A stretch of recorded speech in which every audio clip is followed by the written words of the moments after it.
16 757 voix sur un territoire historiquement ancré à gauche. Sabrina Minguet, la candidate du Rassemblement national sur la deuxième circonscription de la Haute-Vienne, obtient donc un peu plus de 38% des suffrages en gagnant des milliers d'électeurs entre les deux tours. 6500 électeurs supplémentaires qui, je pense, proviennent du parti de Madame Zetter et qui a appelé à ne pas faire front républicain. Je pense que son électorat était touché par ces dires. Nous avons aussi, je pense, un électorat de Reconquête et qui nous a rejoint naturellement.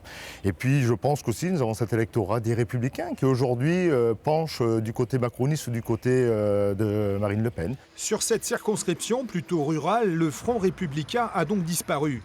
Loin des villes, le Rassemblement national semble lentement s'enraciner dans les campagnes, l'une des cibles géographiques du parti de Marine Le Pen.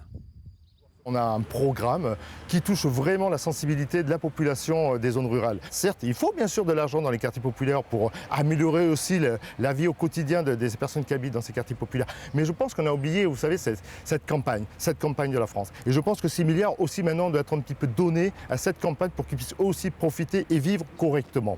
Fiers de leur score en Haute-Vienne, les dirigeants locaux du Rassemblement national misent sur le temps pour augmenter leur nombre de voix, avec d'ores et déjà en ligne de mire les élections européennes en 2024.